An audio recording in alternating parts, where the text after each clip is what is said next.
It was a busy day for security officials in Russia. A drone attack was averted. An unidentified flying object was spotted. Television and radio services were hacked. Moscow says a drone was programmed to target civilian infrastructure, but it crashed near Moscow. There have been no casualties on the ground. Kremlin has blamed Kyiv for it.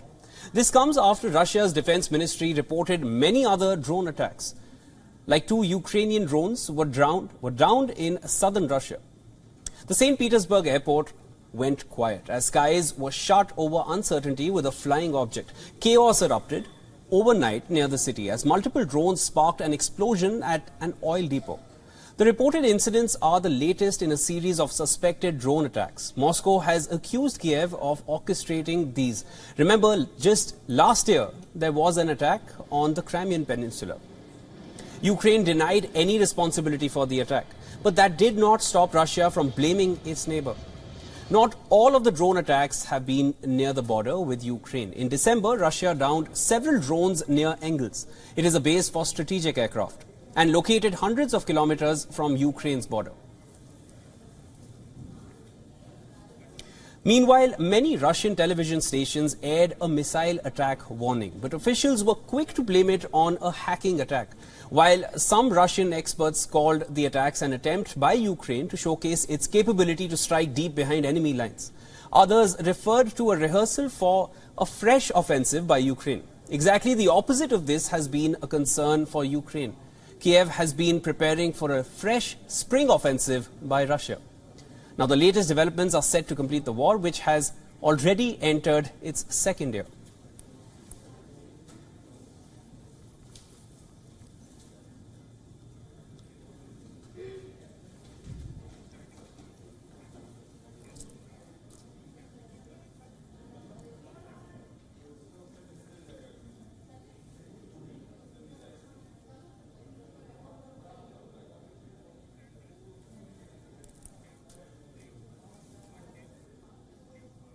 For more on this, we are being joined by my correspondent Anas Malik, who's reporting live from Kyiv. Anas, what's the ground report from Kyiv? Have you been able to speak with any of the Ukrainian officials to comment on this?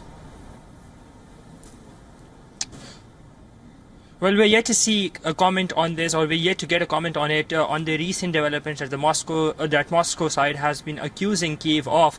But Shivan, a short while back, we heard those air raid sirens blasting across different regions of Ukraine, including where I am right now in Kyiv. Just a short while back, we heard those air raid alarms.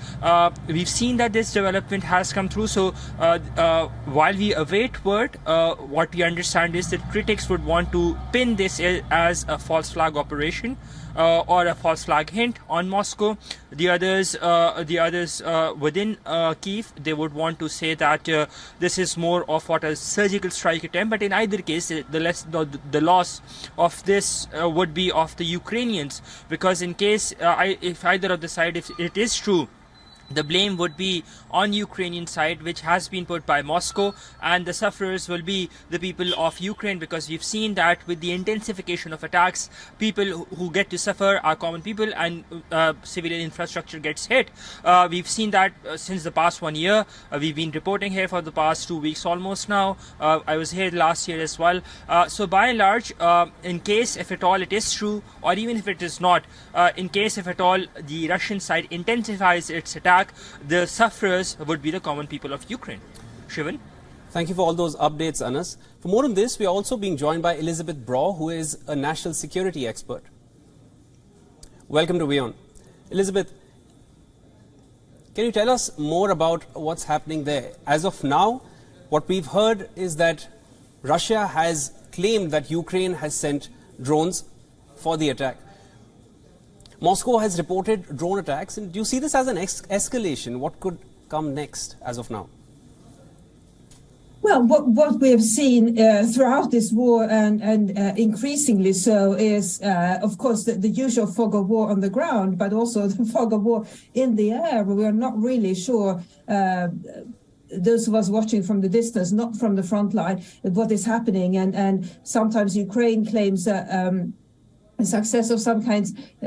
Russia sometimes Russia claims a success of some kind. But what is clear is that Russia's defense is not as good as the Russians thought it was, and so what we've seen a number of times is Ukraine breaking through, not breaking into Russia itself, obviously, but firing some sort of missiles into Russian territory to essentially demonstrate that Russia, even though it is invading Ukraine in this horrible war of aggression, and Ukraine would never invade Russia. Nevertheless, Ukraine has been able to convey that Russians shouldn't feel too safe in their own territory, because Ukraine can fire various things from its own territory.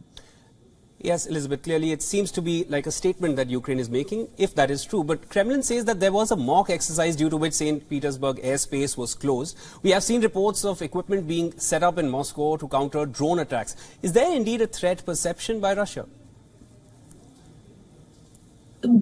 I think that the threat is less the damage that Ukrainian drones could do. It's more that Russians may not feel safe at home anymore. And that is so powerful, because actually, if you think about it, Ukrainian drones would not be able to cause enormous destruction to Russia. But what they can cause is that loss of security that Russians feel at home. Because remember, until now, the promise made by Putin and other leading Russian officials is that this is just a special military operation, and it's not a proper war, and so Russians should be able to sleep well in their beds at night. But if they feel that Ukraine is able to send missiles, drone, what have you, into Russian airspace, and Russia isn't able to prevent that or to block that, then they will start doubting this whole war, because the sales pitch from the Kremlin was that it wouldn't inconvenience ordinary Russians. And if Ukraine is able to send various objects into Russian airspace, then it's clearly demonstrating that Russians do have something to worry about. Thank you for all those updates, Elizabeth. Thank you for joining in.